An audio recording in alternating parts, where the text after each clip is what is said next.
Terima kasih pada malam hari ini kami akan belajar bersama-sama. Mohon anugerah Tuhan supaya kami dimampukan untuk bisa mendengar dengan baik, memahami, mengerti, dan biarlah dengan pengertian itu hidup kami diubahkan olehnya. Mampukan kami dan berkatilah kami semua, dalam nama Yesus kami berdoa. Amin. Silakan duduk kembali. Baik, ini adalah seri yang terakhir dari doktrin eskatologi dan juga merupakan ketam yang terakhir ya di tahun ini maksudnya ya. Tahun ini terakhir, kita akan lanjut lagi di tahun depan. Kita akan membahas untuk seri yang terakhir dari eskatologi yaitu kerajaan 1000 tahun. Mungkin tema ini satu-satunya tema yang jarang kita dengar. Ya, kerajaan 1000 tahun. Kalau surga ya sering lah, neraka sering ya, kehidupan setelah kematian sering. Tapi apa itu kerajaan 1000 tahun? Jangan-jangan beberapa di antara kita baru dengar juga pada malam hari ini ya, tentang kerajaan 1000 tahun. Emangnya Alkitab ngajarin itu kah? Apakah ada ayat dalam Alkitab yang berbicara tentang kerajaan 1000 tahun? Nah, satu-satunya bagian Alkitab yang secara eksplisit ya membicarakan kerajaan 1000 tahun itu hanya ada dalam kitab Wahyu pasal 20. Satu-satunya bagian Alkitab yang secara eksplisit yang membicarakan bagian ini. Mari kita lihat dulu dari Wahyu pasal 20. Wahyu 20 ayat 1 sampai yang ke-10. Lalu aku melihat seorang malaikat turun dari surga memegang anak kunci jurang maut dan suatu rantai besar di tangannya. Ia menangkap naga, si ular tua itu, yaitu iblis dan Satan, dan ia mengikatnya 1000 tahun lamanya. Lalu melemparkannya ke dalam jurang maut dan menutup jurang maut itu dan memeteraikannya di atasnya, supaya ia jangan lagi menyesatkan bangsa-bangsa sebelum berakhir masa 1000 tahun itu. Kemudian daripada itu ia akan dilepaskan untuk sedikit waktu lamanya. Lalu aku melihat tahta-tahta dan orang-orang yang duduk di atasnya. Kepada mereka diserahkan kuasa untuk menghakimi. Aku juga melihat jiwa-jiwa mereka yang telah dipenggal kepalanya karena kesaksian tentang Yesus dan karena firman Allah, yang tidak menyembah binatang itu dan patungnya, dan yang tidak juga menerima tanda pada dahi dan tangan mereka. Dan mereka hidup kembali dan memerintah sebagai raja bersama-sama dengan Kristus untuk masa 1000 tahun. Dari ayat keempat inilah munculnya istilah kerajaan 1000 tahun. Memang secara frase tidak ada yang eksplisit ngomong kerajaan 1000 tahun. Tapi berdasarkan kalimat ini ya, mereka hidup kembali dan memerintah sebagai raja bersama-sama dengan Kristus, maka ini bicara kerajaan. Berapa lama? 1000 tahun. Maka dari frase ini muncullah istilah kerajaan 1000 tahun. Tetapi orang-orang mati yang lain, nah yang lain ini sebenarnya tidak ada. Kata yang lain ini membuat bingung, tapi sebenarnya tidak ada yang lain ya. Tetapi orang-orang mati tidak bangkit sebelum berakhir masa yang 1000 tahun itu. Inilah kebangkitan pertama. Berbahagia dan kuduslah ia yang mendapat bagian dalam kebangkitan pertama itu. Kematian yang kedua tidak berkuasa lagi atas mereka. Tetapi mereka akan menjadi imam-imam Allah dan Kristus. Dan mereka akan memerintah sebagai raja bersama-sama dengan dia 1000 tahun lamanya. Dan setelah masa 1000 tahun itu berakhir, iblis akan dilepaskan dari penjaranya. Dan ia akan pergi menyesatkan bangsa-bangsa pada keempat penjuru bumi, yaitu Gog dan Magog, dan mengumpulkan mereka untuk berperang, dan jumlah mereka sama dengan banyaknya pasir di laut. Maka naiklah mereka ke seluruh dataran bumi, lalu mengepung perkemahan tentara orang-orang kudus dan kota yang dikasihi itu. Tetapi dari langit turunlah api menghanguskan mereka. Dan iblis yang menyesatkan mereka dilemparkan ke dalam lautan api dan belerang, yaitu tempat binatang dan nabi palsu itu.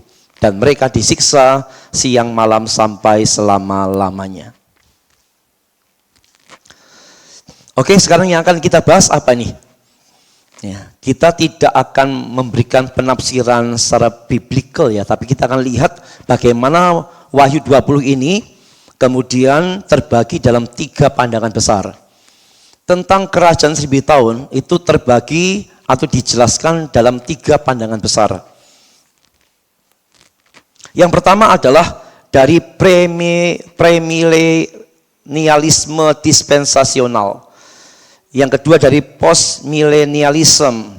Yang ketiga dari amillennialism.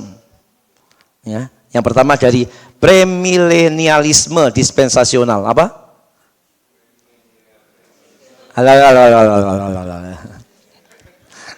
Belibet semua lidahnya ya. Premil gitu aja ya. Yang satu dari premil dispen. Nah, kalau susah-susah, yang satu dari kelompok namanya premil dispen. Yang kedua dari kelompok postmil. Yang ketiga dari kelompok amil. Nah, kalau itu gampang, lebih gampang sebutnya ya. Nah, sebenarnya premil itu ada 2 macam sebenarnya. Premil dispen dan satunya premil historis. Cuma yang premil historis ini kurang populer. Yang lebih populer adalah premil dispen. Memang ada perbedaan ya, tapi perbedaannya tidak terlalu signifikan ya. Jadi yang kita akan bahas hanya premil dispen saja. Oke, sekarang kita akan lihat ketiga pandangan ini.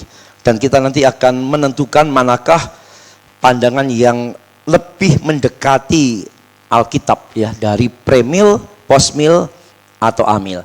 Sekarang kita akan lihat pandangan kerajaan 1000 tahun dari premil dispen. Dari premil dispen, ya, pandangan ini disebut sebagai premilenialisme itu karena menempatkan kedatangan Yesus sebelum milenium. Namanya pre-milenium. Pre sebelum milenium. Apanya sebelum? Yaitu Yesus datangnya.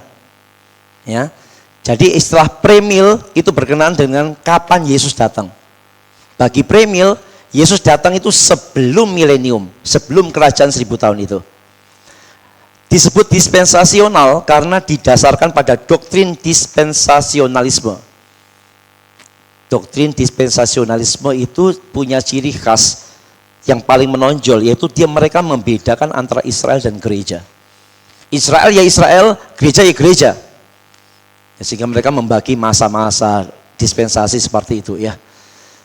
Tapi bagi kita orang Reform tidak memegang pandangan itu ya, karena bagi kita Israel itu dilanjutkan dengan gereja ya.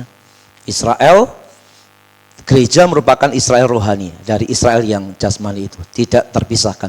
Tapi kalau kelompok dispensasi, mereka benar-benar memisahkan secara mutlak ya antara bangsa Israel dan gereja. Tokoh-tokohnya banyak sekali itu, John Walvoord, Charles Ryrie, Louis Perry Schaeffer, Dwight Pentecost, Norman Geisler, Charles Stanley, Chuck Smith, Chuck Missler. Untung udah ada Chuck Norris nih. Ya, itu banyak cak-caknya ya. Oke, dari sini dulu ya. Jadi kenapa disebut sebagai premil? Karena mereka berpandangan Yesus datang sebelum kerajaan 1000 tahun. Pre-milenium. Yesus datangnya sebelum kerajaan 1000 tahun. Penganut paham ini, premil dispen, berpendapat bahwa Kristus akan datang sebelum 7 tahun masa kesukaran besar untuk membawa gerejanya, baik yang hidup dan yang mati, ke surga. Jadi kelompok premil dispen percaya bahwa satu hari nanti ada yang namanya masa kesusahan besar. Dan kita juga percaya, kita sudah membahas itu kan. Salah satu tanda sebelum Yesus datang kedua kali akan datang masa kesusahan besar. Nah, kelompok premil dispen mengatakan sebelum masa kesusahan besar itu datang, yaitu 7 tahun, Yesus akan turun ke surga di langit di awan-awal. Maka orang yang sudah mati dalam Kristus akan dibangkitkan, yang masih hidup diubahkan. Ini seperti dalam 1 Tesalonika pasal 4 itu. Jadi bagi kelompok premil dispen, kapan terjadinya 1 Tesalonika pasal 4 itu? Yaitu sebelum masa kesusahan besar. Sebelum masa aniaya besar, Yesus datang di awan-awan, orang percaya mati dibangkitkan, yang hidup diubahkan, diangkat. Dibawa mana? Ke surga. Supaya apa? Supaya terhindar dari masa kesusahan besar itu. Sehingga bagi kelompok premil dispen, orang-orang Kristen yang sejati, itu tidak akan mengalami masa kesusahan besar. Karena sudah diangkat lebih dulu oleh Tuhan ke surga. Kemudian yang terjadi di bumi apa? Yang terjadi di bumi adalah masa kesusahan besar yang dikuasai oleh antikristus. Ya, yang dikuasai oleh antikristus. Dan selama masa tersebut, Kristus akan memerintah di atas tahta Daud. Jadi ada semacam dua pemerintahan ya.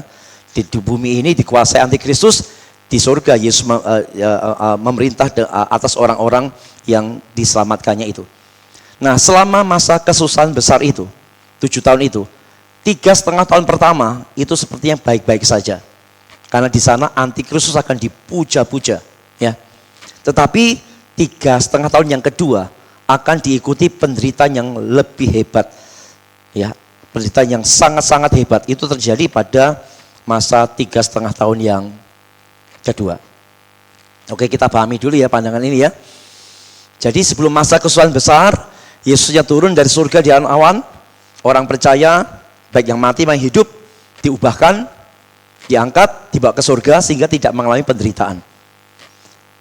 Pada masa itu di bumi akan terjadi penguasaan antikristus dan di sana akan ada penderitaan. Siapa yang menderita? Yaitu orang Kristen yang tidak diangkat.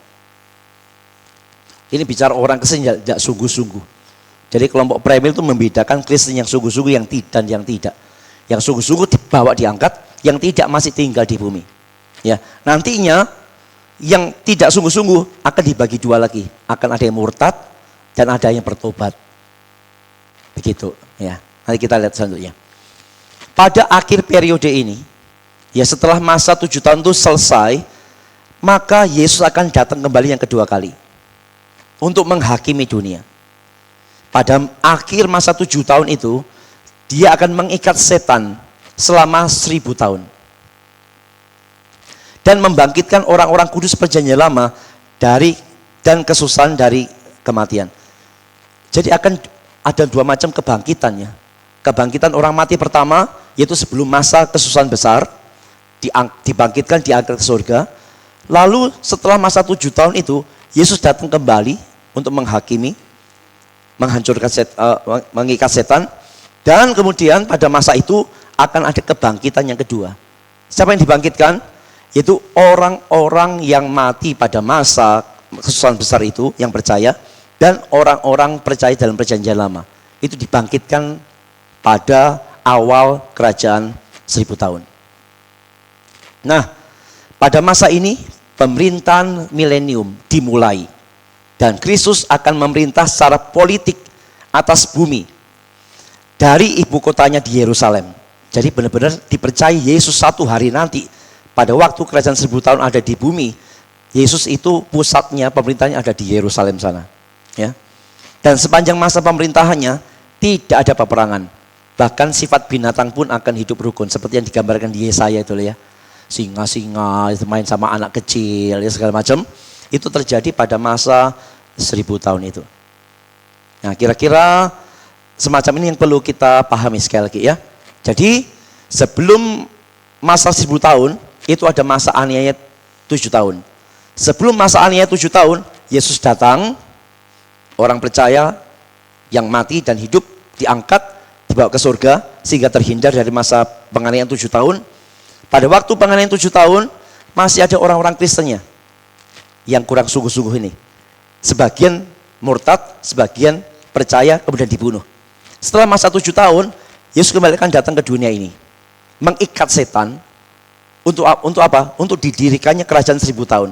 Pada waktu awal kerajaan 1000 tahun, maka orang-orang mati perjanjian lama dan orang-orang mati dalam masa 7 tahun itu dibangkitkan.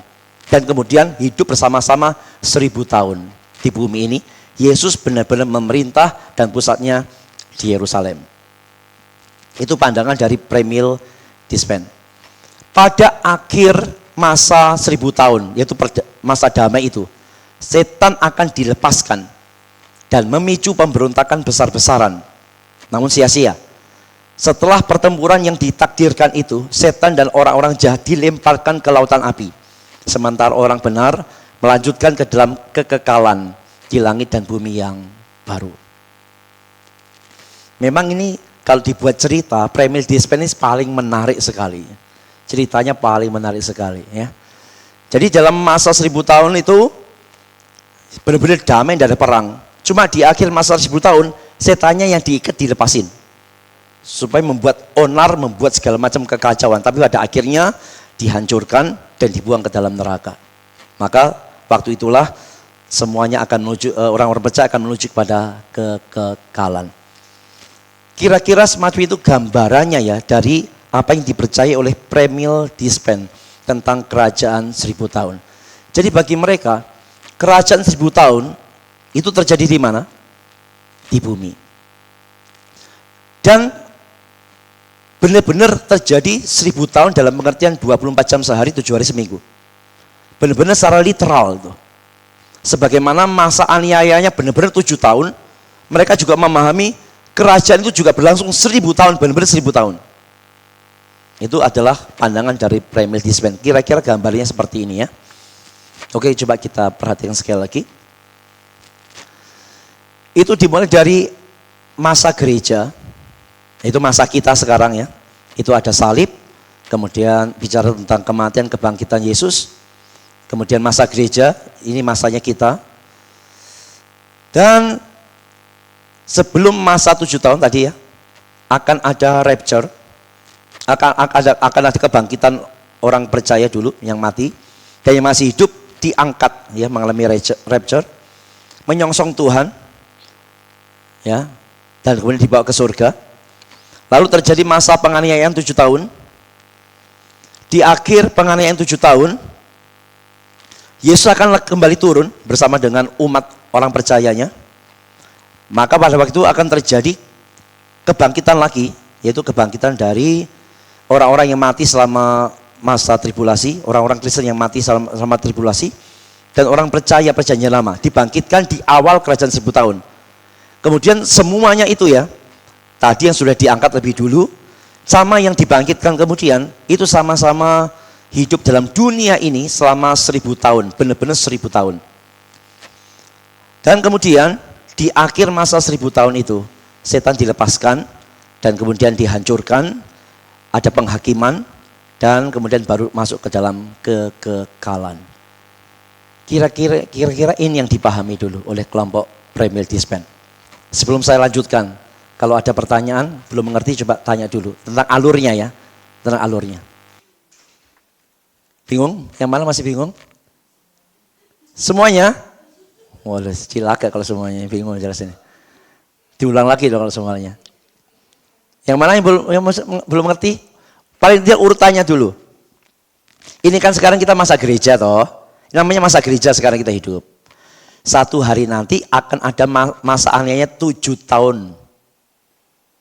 Benar-benar terjadi 7 tahun masa aniaya antikristus nantinya. Sebelum masa itu datang, maka kita yang percaya, yang sungguh-sungguh percaya, diangkat. Orang-orang mati lebih dulu juga dibangkitkan, diangkat ke surga. Supaya tidak terhindar masa aniaya itu. Nah, dalam masa aniaya 7 tahun itu masih ada orang-orang Kristen yang tidak sungguh-sungguh. Kalau mereka bertobat, mereka dibunuh. Nah, setelah masa 7 tahun selesai, Yesusnya datang kembali dengan semua yang sudah diangkat tadi loh ya. Datang kembali, rombongan, turun ke bumi. Pada waktu turun ke bumi, akan ada kebangkitan lagi. Yaitu kebangkitan dari orang-orang Kristen yang mati pada masa aniaya. Plus orang-orang percaya dalam masa PL.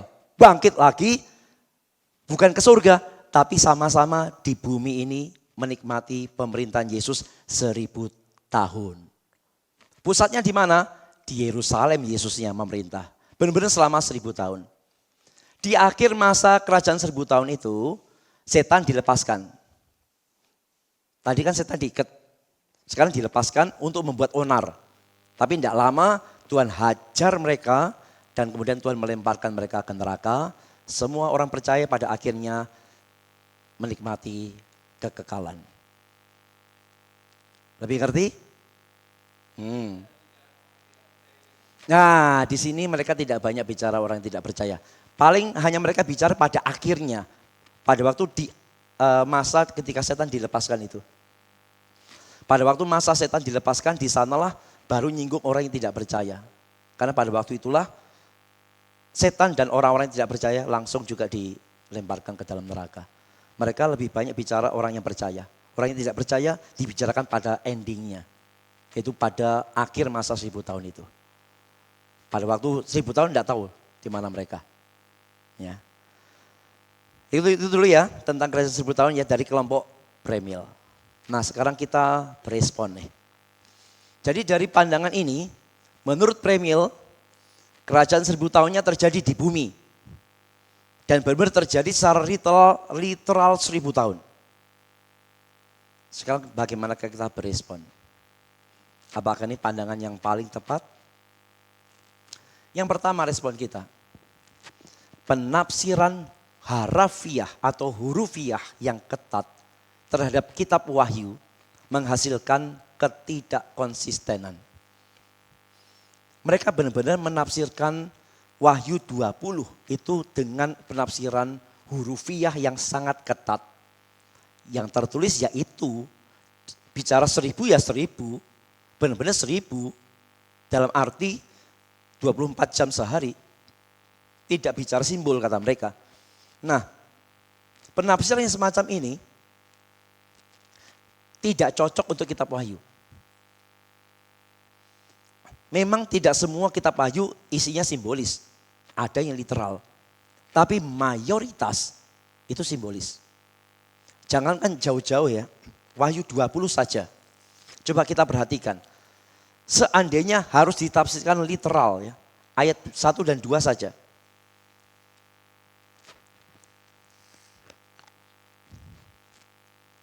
Ayat 1 dan 2 saja. Lalu aku melihat seorang malaikat turun dari surga. Memegang anak kunci jurang maut. Dan suatu rantai besar di tangannya. Ia menangkap naga, si ular tua itu, yaitu iblis dan Satan. Dan ia mengikatnya 1000 tahun lamanya. Kelompok Premil itu sangat menekankan penafsiran hurufiah. Tapi tidak akan konsisten. Coba, setan dikatakan diikat pakai apa? Rantai besar. Apa benar ada rantai besar yang benar-benar hurufiah rantai yang bisa ngikat setan? Pakai rantai apa? Rantai kereta api, rantai kapal. Ya tidak mungkin ini hurufiah artinya tidak bisa loh setan itu roh kok mau diikat pakai rantai apa? Rantainya juga roh begitu. Ya repot nanti ya. Ini salah satu ketidakkonsistenan untuk menerapkan penafsiran hurufiah secara ketat terhadap kitab Wahyu. Jadi ketika kelompok Premil mengatakan 1000 tahun ya 1000 tahun. Kerajaan 1000 tahun ya benar-benar 1000 tahun. Yesus memerintah benar-benar 1000 tahun. Dalam arti 24 jam sehari, 7 hari seminggu. Tidak bisa begitu. Jangankan bicara seluruh Wahyu. Bicara Wahyu 20 saja. Tidak memungkinkan penafsiran literal. Seluruhnya, tidak bisa. Ya, bicara ini aja. Rantai untuk mengikat naga itu. Naga, apa benar-benar naga? Ya, jadi itu satu kelemahan serius terhadap kelompok Premil Dispen yang memaksakan penafsiran hurufiah yang sangat ketat sekali. Yang kedua, responnya adalah mereka mengajarkan semacam ada 3 kali kebangkitan orang mati. Dan ini sangat tidak alkitabiah. Kita kembali ke gambar ya. Kebangkitan pertama itu adalah sebelum masa aniaya. Kebangkitan kedua adalah setelah masa aniaya. Dan kebangkitan ketiga itu adalah pada akhir setan dilepaskan. Yaitu kebangkitan orang-orang yang tidak percaya. 2 kali kebangkitan orang yang percaya. 1 kali kebangkitan orang yang tidak percaya. Jadi mereka mengajarkan ada 3 macam kebangkitan. Yang semacam ini tidak ada dasar Alkitabnya. Tidak ada dasar Alkitabnya sama sekali yang mengajarkan ada 3 kloter kebangkitan orang mati. Tidak ada. Semua ini muncul ya gara-gara tadi ya mencoba untuk mendispensasi waktu demi waktu. Akhirnya ya skenario atau gambaran tentang kebangkitan disusun sedemikian rupa dan dipaksakan masuk ke bagian-bagian dalam perjalanan itu dan membuatnya sangat tidak alkitabiah. Jadi pandangan Premier Dispen tentang kerajaan 1000 tahun, yang pertama itu pasti keliru karena memaksakan penafsiran hurufiah. Yang kedua, mengajarkan 3 kali kebangkitan yang tidak alkitabiah. Sekarang kita bandingkan dengan beberapa ayat yang lain. Misalnya Matius 25 ayat 31 sampai 33 dan 46. Apabila anak manusia datang dalam kemuliaannya dan semua malaikat bersama-sama dengan dia, maka ia akan bersemayam di atas tahta kemuliaannya. Lalu semua bangsa akan dikumpulkan di hadapannya dan ia akan memisahkan mereka seorang daripada seorang. Sama seperti gembala memisahkan domba dari kambing. Dan ia akan menempatkan domba-domba di sebelah kanannya dan kambing-kambing sebelah kirinya. Dan mereka ini, kambing itu ya, akan masuk ke dalam siksaan yang kekal, tetapi orang benar ke dalam hidup yang kekal. Bandingkan skenarionya Premier Dispen dengan apa yang ditulis Matius. Mirip atau beda? Sangat beda. Karena Premier Dispen kan Yesusnya datang, mengangkat dulu, masa aniaya, dia turun lagi, memerintah di bumi, baru terakhir dihancurkan setan. Sedangkan Matius mencatat apa? Waktu Yesus datang, langsung ada pemisahan. Domba, kambing.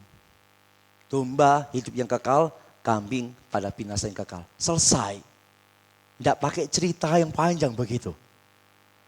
Penggambaran tentang second coming-nya Matius dengan second coming-nya Premier Dispen sangat jauh berbeda. Sangat jauh berbeda. Ya. Bandingkan lagi dengan 2 Petrus 3 ayat 10 dan 12.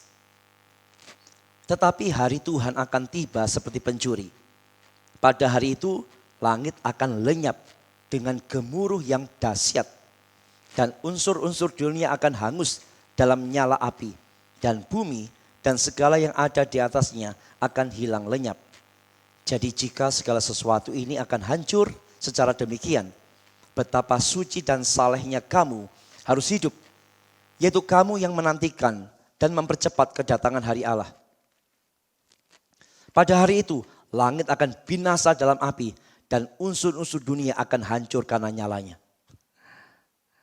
Bandingkan dengan ceritanya Premier Dispen tentang second coming, sangat jauh berbeda. Ya. Jadi second coming baik menurut Matius dan Petrus itu satu kejadian peristiwa tunggal yang langsung berdampak kekal. Yesus datang, pemisahan, domba kambing, penghancuran semesta, dan tinggal 2 tempat kekal. Neraka kekal, surga kekal, selesai. Tidak ada cerita pengangkatan lalu turun lagi, memerintah di bumi. Tak ada. Tak ada cerita begitu. Ya, baru pulang langsung. Tak ada kayak Ipin Upin aja. Ya, kayak dikit lah ya. Jadi meskipun ceritanya kelihatan menarik sekali Premier Dispen, tapi tidak cukup alkitabiah, ya, tidak cukup alkitabiah. Padahal kalau kita mau teliti lebih dalam ayat-ayat yang dipakai itu sangat banyak sekali. Tapi kenapa pakai banyak ayat tapi tidak alkitabiah? Karena mengertinya secara salah. Lepas dari konteks dan sebagainya. Jadi itu Premier Dispen. Jadi dipastikan gereja kita tidak memegang Premier Dispen. Kita tidak pegang pandangan eskatologinya Premier Dispen. Sekarang kita masuk pandangan yang kedua dari post-mill. Kalau pre-mill, Yesus datang sebelum kerajaan 1000 tahun, maka post-mill berarti Yesus datangnya setelah kerajaan 1000 tahun. Nah sekarang kita coba lihat apakah kelompok post-mill itu mengartikan 1000 tahun secara hurufiah. Apakah kelompok post-mill menafsirkan kerajaan 1000 tahun dalam pengertian 24 jam sehari, 7 hari seminggu? Ya, kita lihat sekarang post-mill ya. Disebut post-milenialisme karena menurut pandangannya Yesus akan datang kembali setelah milenium. Jadi kerajaan 1000 tahunnya terjadi dulu, baru Yesusnya datang. Ya, post-mill. Tokoh-tokohnya Rorsas Rushdoony, Greg Benson, Kenneth Gentry, David Silton, Gary North, dan masih banyak lainnya ya. Beberapa orang reform juga pegang post-mill ya. Beberapa, tidak semua ya.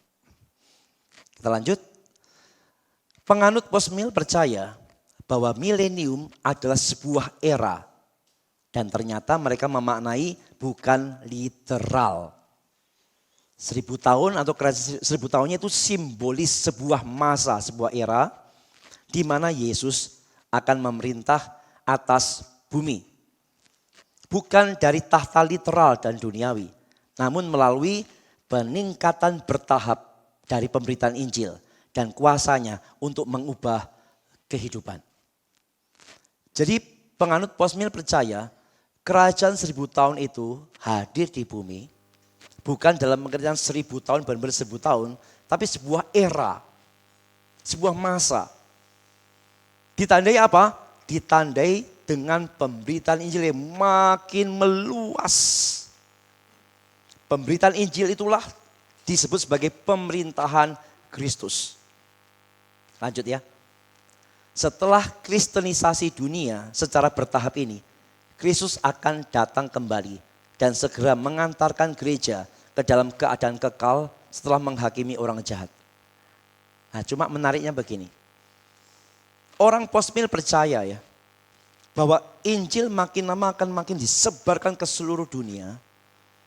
Dan mereka percaya mayoritas orang dunia akan menjadi Kristen. Tidak semua, tapi mayoritas. Dan hanya sedikit saja orang yang menolak Injil. Pada akhirnya nanti hampir semua orang dalam dunia itu percaya pada Yesus. Dan nilai-nilai Kristen itu mempengaruhi seluruh pemerintahan dunia. Sehingga nantinya dunia ini bukan makin buruk, makin baik sekali. Makin baik, makin baik, makin baik. Karena Injilnya makin diberitakan, orang terima semua. Yang enggak terima itu cuma sedikit aja. Sehingga pengaruh kekristenan itu mempengaruhi semua dunia ya. Baik militer, politik, ekonomi dan semuanya. Semuanya akan mencapai masa keemasan. Itulah dikatakan sebagai kerajaan 1000 tahunnya. Itu berita Injil yang tersebar terus. Dan orang akan menjadi percaya, Kristen menjadi mayoritas dalam dunia ini. Itulah masa 1000 tahunnya. Mulai kapan? Tidak tahu. Berakhirnya kapan? Tidak tahu. Tapi masa itu akan terjadi katanya. Nah, setelah mencapai masa keemasan di mana kekristenan menguasai dunia, setelah itulah Yesus akan datang kedua kali. Untuk memasukkan yang percaya dalam kekekalan dan menghukum yang tidak percaya ke dalam kebinasaan. Simple, tidak serumit pre-mill dispen. Jadi pandangannya sangat simpel sekali untuk post-mill ya. Penganut post-milenialisme memandang kerajaan milenial sebagai penggenapan janji Allah kepada Abraham. Bahwa ia akan menjadi bapa bangsa yang besar dan bahwa semua bangsa di bumi akan diberkati melalui dia. Pemerintahan suci ini akan terjadi melalui pertobatan secara bertahap. Melalui penyebaran Injil. Gambarnya kira-kira begini. Sangat simpel sekali. Sekarang masa kita. Ada masa Yesus disalib, mati, bangkit, naik. Lalu masa kita, masa gereja.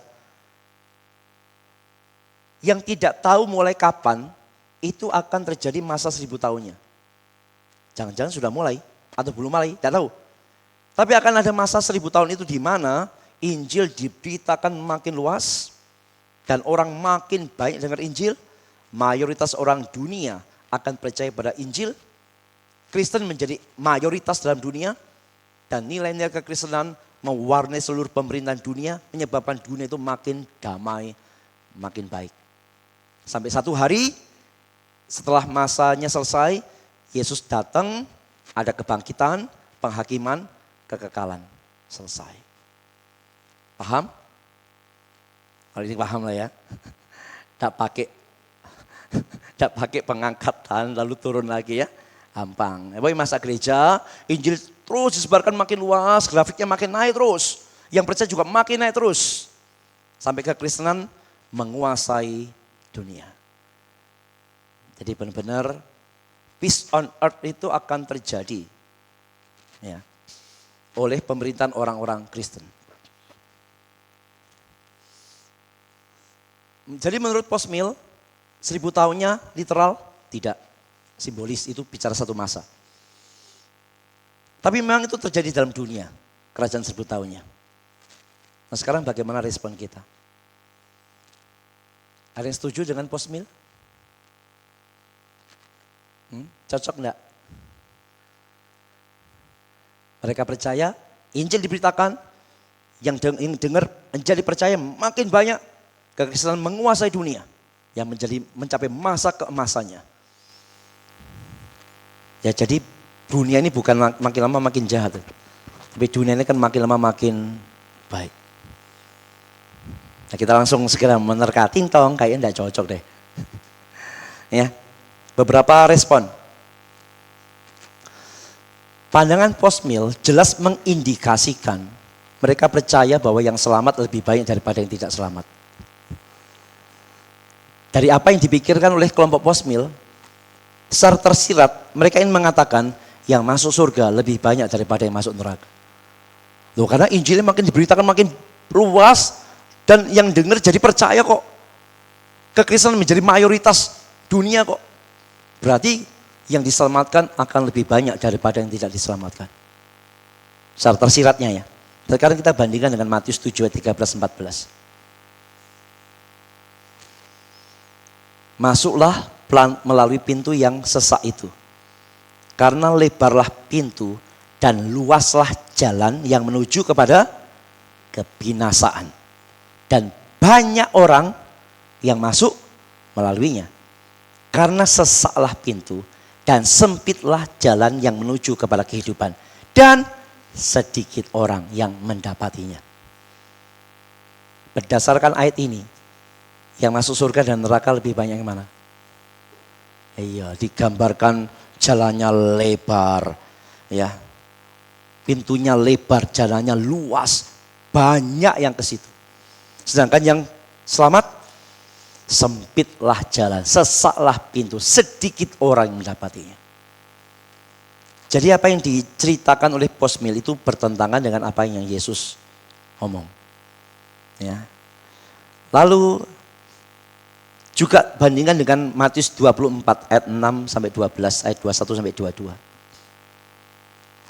Kamu akan mendengar daru perang atau kabar-kabar tentang perang.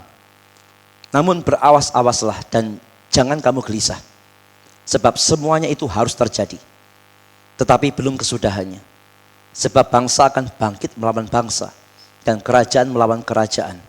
Akan ada kelaparan dan gempa bumi di berbagai tempat. Akan tetapi semuanya itu barulah permulaan penderitaan menjelang zaman baru. Pada waktu itu kamu akan diserahkan supaya disiksa. Dan kamu akan dibunuh dan akan dibenci semua bangsa oleh karena namaku. Dan banyak orang akan murtad dan mereka akan saling menyerahkan dan saling membenci. Banyak nabi palsu akan muncul dan menyesatkan banyak orang. Dan karena makin bertambahnya kedurhakaan, maka kasih kebanyakan orang akan menjadi dingin. Sebab pada masa itu akan terjadi siksaan yang dahsyat, seperti yang belum pernah terjadi sejak awal dunia sampai sekarang, dan yang tidak akan terjadi lagi.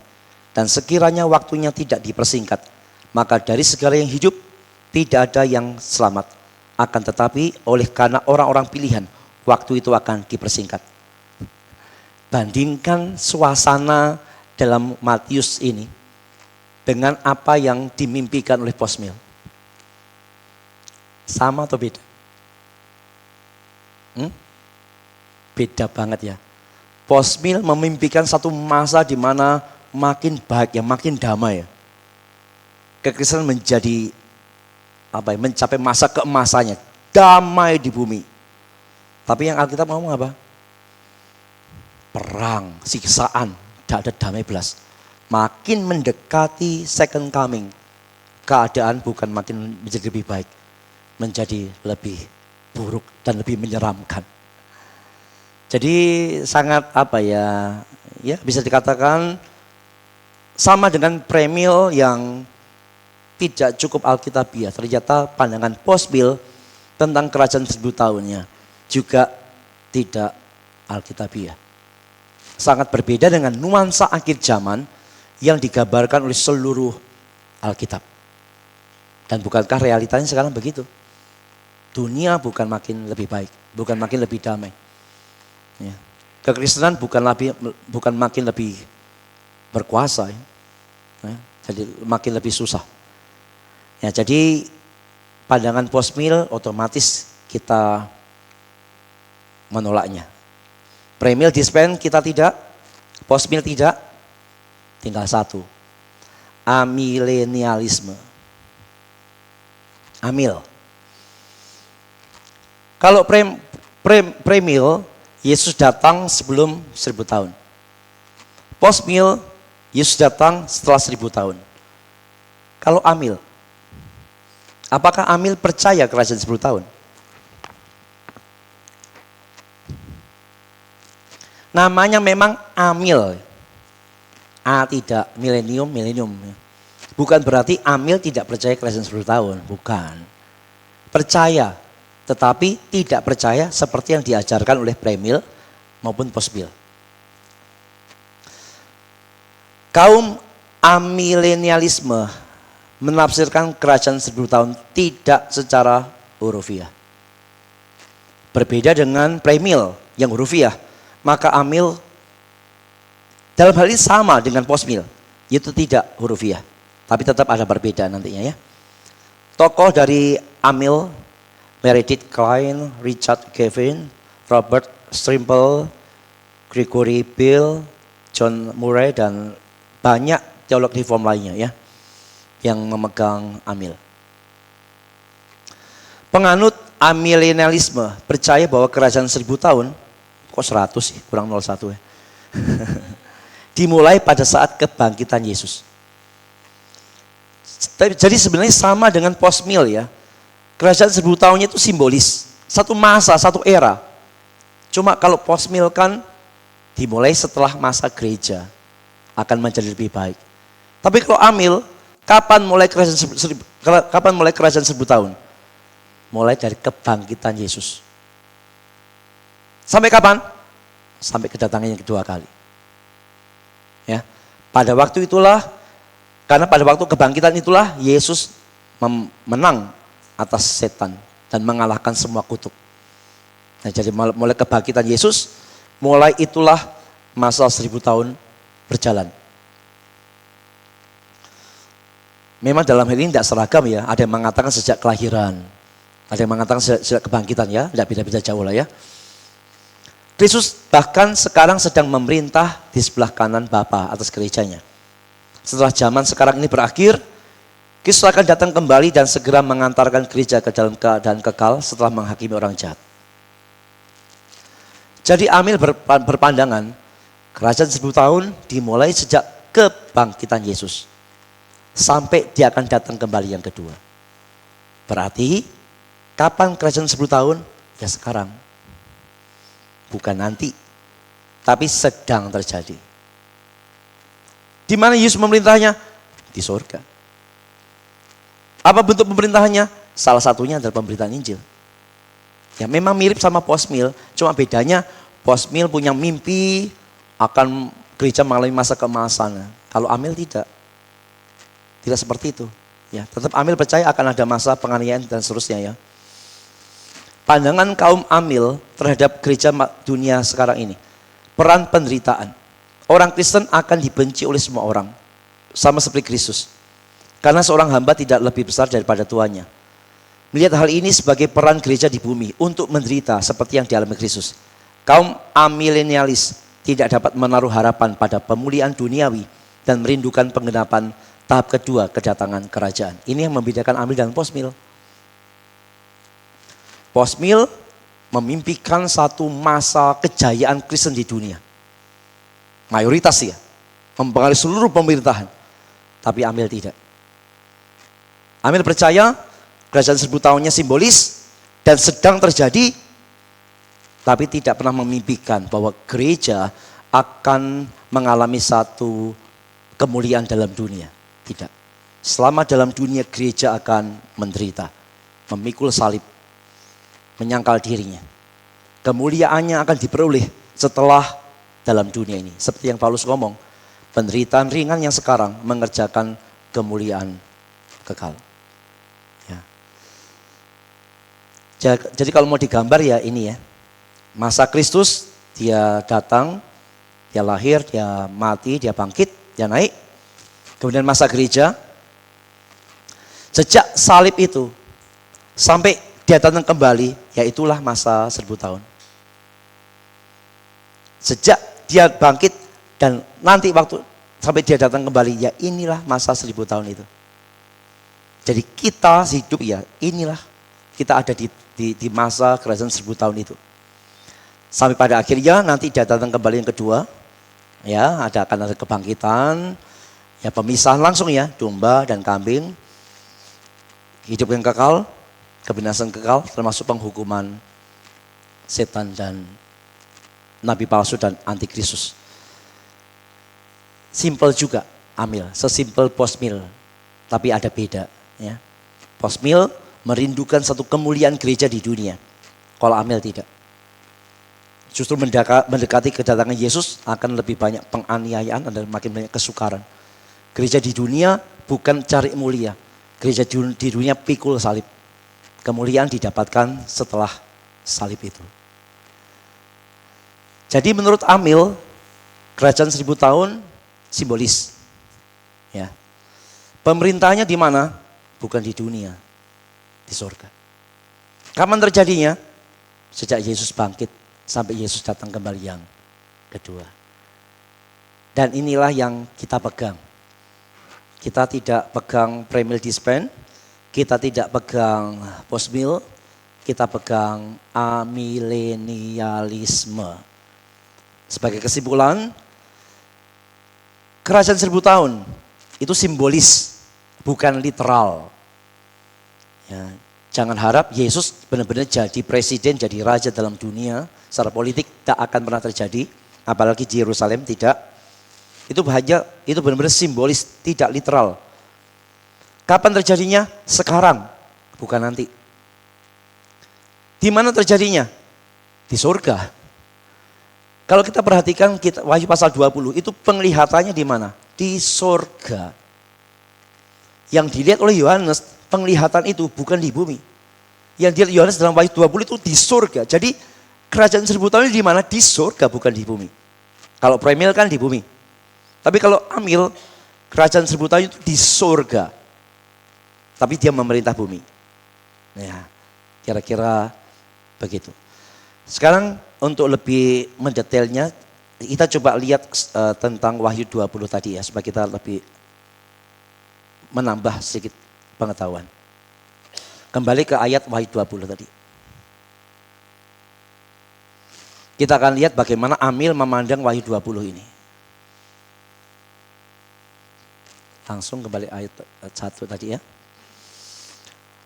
Lalu aku melihat seorang malaikat turun dari surga, memegang kunci anak jurang maut dan suatu rantai besar di tangannya.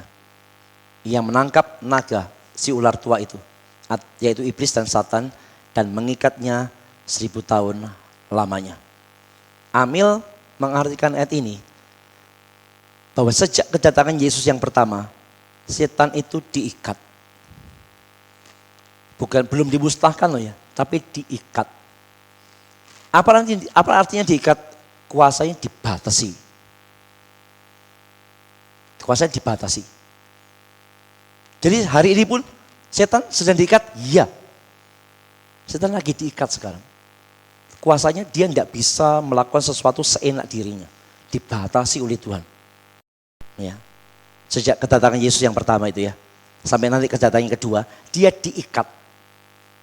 Makanya 1000 tahun itu adalah masa antara Yesus bangkit dan Yesus datang kedua kali. Di sana setan diikat.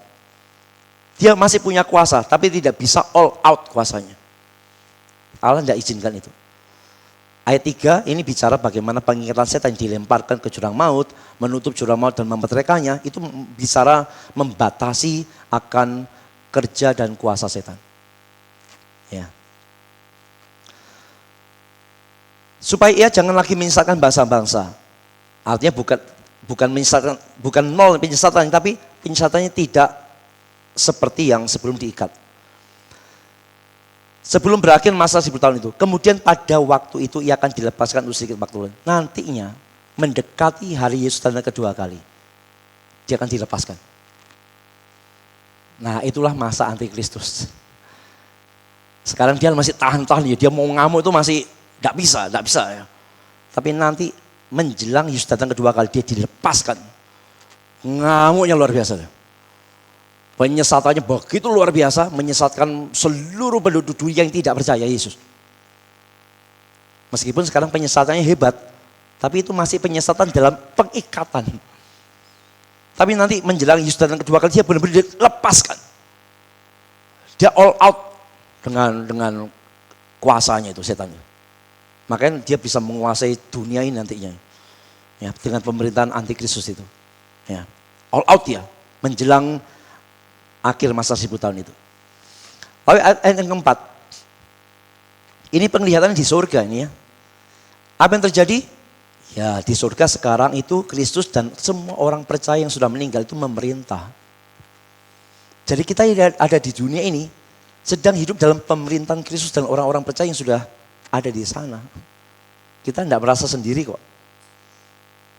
Kristus sedang memerintah di sana atas kita yang ada dalam dunia ini. Ya. Ayat 5 itu lagi-lagi ya, kata yang lain itu harusnya tidak ada ya. Ini bicara nanti pada waktu Yesus datang kedua kali baru ada kebangkitan tubuh. Ayat 7. Dan setelah masa 1000 tahun itu berakhir, iblis akan dilepaskan dari penjara yang tadi sudah saya singgung ya. Maka yang menyesatkan dan sebagainya, mengumpulkan banyak orang untuk berperang melawan Allah. Tapi pada akhirnya mereka dihancurkan lalu dilemparkan ke dalam neraka selama-lamanya. Itu gambaran atau penafsiran Amil terhadap Wahyu pasal 20 ini. Ya. Tidak menafsirkan secara simbolis, tidak secara literal tapi secara simbolis. Baik, itu yang bisa kita pelajari tentang kerajaan 1000 tahun. Kita sudah lihat premil, postmil, dan amil. Dan pandangan kita adalah amilenialisme. Oke, silakan kalau ada yang mau bertanya tentang kerajaan 1000 tahun.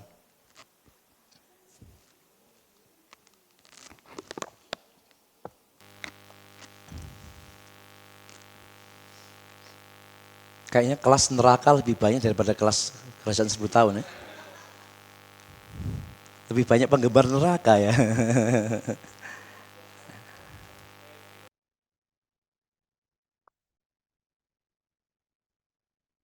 Sabar kuali. Tuhan kan menginginkan setan untuk Ayub Musa. Apa beda yang itu? Tuhan kan menginginkan setan untuk Ayub supaya dia kasih dia menderita supaya dia menangkal Tuhan. Apa bedanya sama yang Amil ini? Dia aja mengizinkan. Ya, sama-sama mengizinkan sih. Tuhan kan mengizinkan Iya, kalau Tuhan tidak izinkan setannya tidak bisa kerja tuh.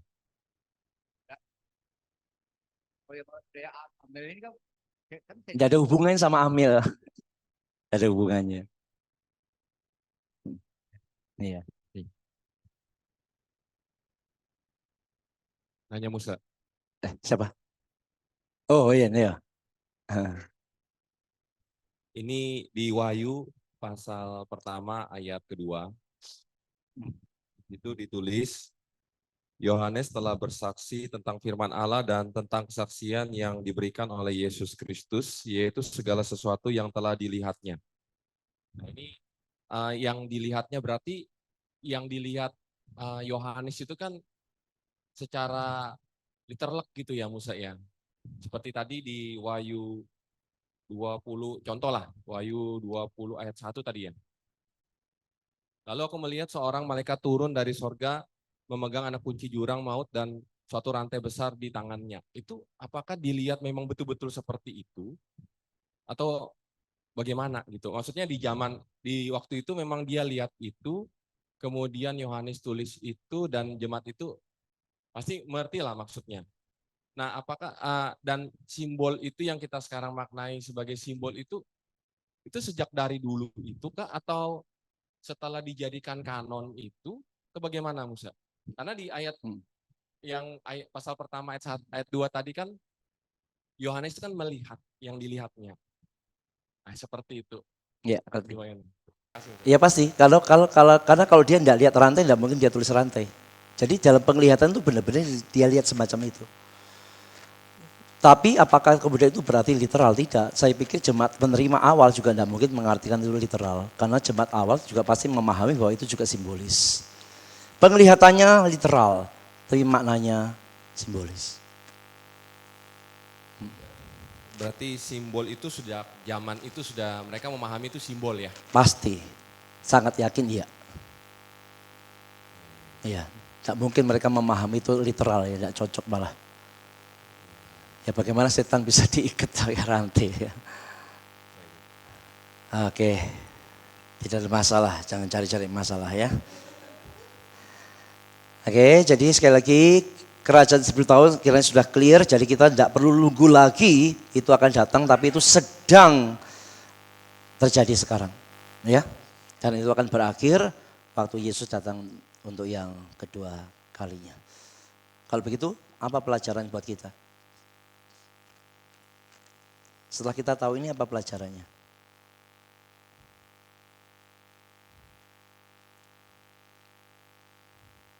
Ada yang mau kasih insight? Pelajarannya apa kalau begitu?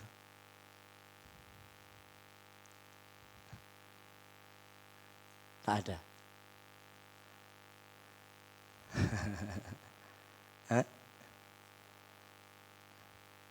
Iya, gunakan kesempatan dengan sebaik-baiknya ya.